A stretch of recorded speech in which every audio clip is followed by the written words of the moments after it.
मैं धन्यवाद देना चाहता हूँ, एक ऐसा मंच बना जो कम से कम इन मुद्दों पे बात कर रही है।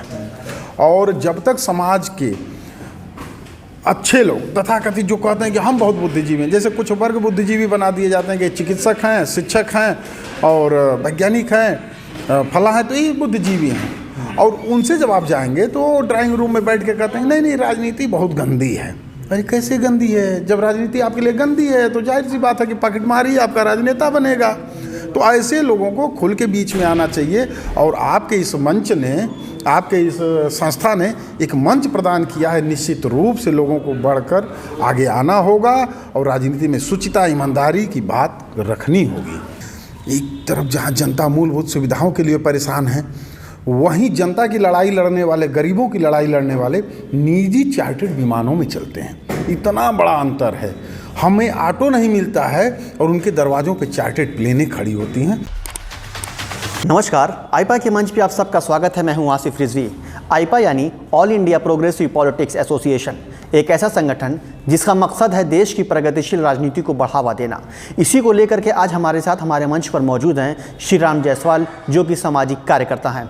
श्री राम जायसवाल, ये आईपा के मंच पे आपका स्वागत है। धन्यवाद, बहुत बहुत धन्यवाद आपको। जो मौजूदा राजनीति चल रही है, इसके प्रचलन से आप कितना संतुष्ट हैं? सही मायने में देखा जाए तो मौजूदा राजनीतिक परिदृश्य से किसी को भी संतुष्ट नहीं होना चाहिए। उसी क्रम में मैं भी संतुष्ट नहीं हूँ, बिल्कुल संतुष्ट नहीं हूँ। क्यों नहीं संतुष्ट हैं? कैसी?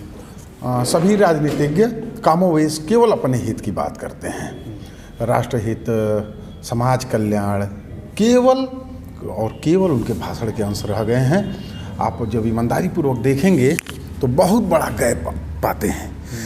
एक तरफ जहां जनता मूलभूत सुविधाओं के लिए परेशान है, वहीं जनता की लड़ाई लड़ने वाले, गरीबों की लड़ाई लड़ने वाले निजी चार्टर्ड विमानों में चलते हैं। इतना बड़ा अंतर है।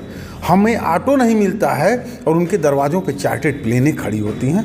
आखिर वह कौन सी लड़ाई लड़ते हैं कि लड़ते लड़ते इतना बड़े ओहदे पे चले जाते हैं कि उनको सारी सुविधाएं मिलती हैं। सवाल जानना चाहती है जनता, आप ऐसी कौन सी राजनीति कर लेते हो भाई? अच्छा, हर राजनीतिक दल खुद को लोकतांत्रिक कहता है, क्या वास्तव में दल लोकतांत्रिक है?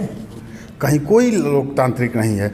एक तरफ तो आप दावा करते हैं कि हम विचारधारा की लड़ाई लड़ रहे हैं, हमारे विचारधारा है, वहीं आप व्यक्तिवाद को बढ़ावा देते हैं। अगर ऐसा नहीं होता तो उस दल से उसको तोड़ लेना, उस दल से उसको तोड़ लेना, ऐसी परंपराएं नहीं होती। यदि आपके विचार हावी हैं, आपको लगता है कि हम समाजवाद ला रहे हैं, तो भाई समाजवाद एक विचारधारा है, तो कोई भी नेता आएगा आपकी विचारधारा जीत जाएगा। एक तरफ आपको लगता है कि हम राष्ट्रवाद ला रहे हैं, एक पार्टी है जो कहती है हम राष्ट्रवाद ला रहे हैं, तो व्यक्ति के पीछे क्यों पड़े रहते हो कि फला तुम आ जाओ, फला तुम आ जाओ? यानी कि आपके यहाँ व्यक्तिवादी विचारधारा है। आपका बेटा अब उत्तराधिकारी होगा, चाहे कोई भी किसी भी दल की बात हो, तो वहाँ बड़े नेता का पुत्र अब उसका उत्तराधिकारी बन जाता है। भाई ये राजतंत्र है क्या?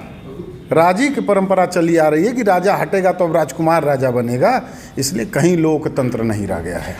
शिक्षा, स्वास्थ्य और रोजगार जैसे सर्वांगीण विकास कैसे राजनीति का हिस्सा बनेंगे?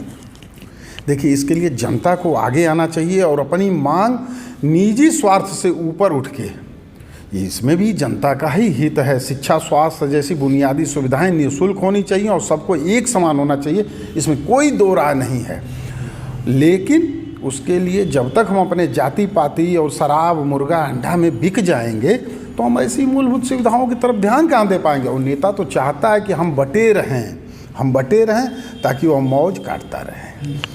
आज के समय में विदेशों तक में, अमेरिका जैसे संपन्न देशों में भी यह व्यवस्था है कि पुरानी किताबों से फिर नए लड़के पढ़ते हैं। लेकिन हमारे यहाँ तो भाई का किताब लेके भाई नहीं जा सकता, स्कूल में भगा दिया जाता है कि नई पुस्तकें खरीदो। सरकारी हॉस्पिटल में डॉक्टर के बगल में बैठ के मेडिकल स्टोर संचालक दवा लिखवाता है कि यह दवा लेके जाओ। कभी कभी तो सरकारी डॉक्टर भी कह देता है कि बाहर से दवा लेना तब फायदा करेगी, अंदर वाली मत लेना। क्यों नहीं इस देश के बड़े राजनीतिज्ञ और बड़े ओहदेदार अपना इलाज सरकारी हॉस्पिटलों में करवाते हैं? क्यों नहीं अपने बच्चों को सरकारी हॉस्पिटलों में, सरकारी स्कूलों में भेजते हैं? नहीं करेंगे। अपने लिए उन्होंने अलग दुनिया बसा रखी है और आम पब्लिक के लिए अलग दुनिया बसा रखी है। अच्छा, चुनाव आते ही नेता दिखने लगते हैं, घर जा जा के वोट मांगने लगते हैं, ये करेंगे वो करेंगे, सपना दिखाने लगते हैं और जनता जो है वोट भी दे देती है, सरकार भी बदल देती है। ऐसे में जनता के जो सपने होते हैं, जो जनता चाहती है, जिससे जनता वोट देती है, लेकिन वो पूरे नहीं हो पाते हैं, इसके लिए दोषी किसको मानते हैं आप? क्या करे जनता? मैं इसके लिए दोषी केवल जनता और जनता को मानता हूँ। आप मेरी बातों को गंभीरता से समझिए, केवल नेता ही नहीं, जनता बहुत बड़ा दोषी है। हमें तो इस समय याद आने लगा कि हमारी बिरादरी के व्यक्ति को तो टिकट नहीं मिला, तो हम तो फला को वोट नहीं देंगे। यानी कि हमारी प्राथमिकता क्या है? हमारी बिरादरी। हमारे नेता को तो टिकट नहीं मिला, हमारी प्राथमिकता क्या रह गया? हमारी नेता। यानी कि हमारे पास कोई बुनियादी सुविधा, चाहे ऐसे कोई मुद्दा रह ही नहीं रह गया। मेरे पास तो मुद्दा रह गया है, जनता के पास मुद्दा रह गया उसकी बिरादरी का नेता और उसका चहेता। अब तो अपराधी तक लोगों के सिंबल बनते जा रहे हैं और लोगों के लिए बड़े ओहदे बनते जा रहे हैं कि भैया को टिकट मिलेगा, चाचा को टिकट मिलेगा तो हम वोट देंगे, नहीं तो नहीं देंगे। एक तरफ आप बात करते हैं सामाजिक तमाम जातिवादी संगठन, मैं किसी का नाम नहीं लेना चाहता हूं, फिर भी एक आध दो पूर्वांचल में चर्चित नाम है आते हैं। जैसे समाजवादी पार्टी के साथ ओम प्रकाश राजभर का गठबंधन हुआ, अच्छी बात है, समाज को लेकर आगे बढ़ाना है आपको, बढ़िए। अगर पूछा जाए कि आपने कितने राजभरों को टिकट दिया भाई, एक आपने ले लिया, एक आपने अपने बेटे को ले लिया, तो क्या राजभर समाज कल्याण हो गया? उसी तरह भाजपा संगठन में निषाद पार्टी आई है, वो अभी कहती कि हम निषादों का हित करेंगे, तो कितने को टिकट दिया? एक अपने ले लिया, एक अपने बेटे को ले लिया, बाकी बेच दिया, तो क्या हो गया? निषाद पार्टी का सम्मान मिल गया। तो इस तरह तो 36 जातियाँ हैं, किसको किसको सम्मान मिलेगा? ऐसे नहीं होना चाहिए, विचारधारा की लड़ाई होनी चाहिए। और जब तक जनता ऐसे लोगों का विरोध नहीं करेगी तब तक नेता हैं मौज काटते रहेंगे। अच्छा, चुनाव आते ही जनता नेता दिखने लगते हैं, ऐसा कहीं ना कहीं जनता भावनात्मक तरीके से चुनाव लड़ने की कोशिश करते हैं, ऐसे में आप दोषी किसको मानेंगे? ऐसे में दोषी जनता है। वह नेताओं को क्यों बर्दाश्त करती है? जनता ही तो नेता बनाती है। नेता माँ के पेट से नहीं पैदा होता, नेता तो हम उसको बना दिए। ये फला बिरादरी का है, मेरी बिरादरी का है। अभी वह उस पार्टी में था, 5 साल मलाई काटा, नाम नहीं ले रहा हूँ, 5 साल मलाई काटा, अचानक चुनाव आए, आ गए इधर, उनको लगा कि यह पार्टी हारने वाली है, चले आते हम दूसरी पार्टी में आ गए। जनता वहाँ भी सिर पे उठाए रही, यहाँ पे सिर पे उठाने को तैयार है। नेता क्यों काम करेगा, आप बताइए। अच्छा, आरक्षण और धार्मिक मुद्दे पर राजनीति क्यों नहीं होनी चाहिए? आरक्षण और धार्मिक मुद्दे पे मेरा मानना है कि आरक्षण की समीक्षा होनी चाहिए। यह निश्चित रूप से आवश्यक है कि दबे कुचले का पुनरुद्धार होना चाहिए, उनको सहायता दी जानी चाहिए, लेकिन उसकी समीक्षा भी होनी चाहिए।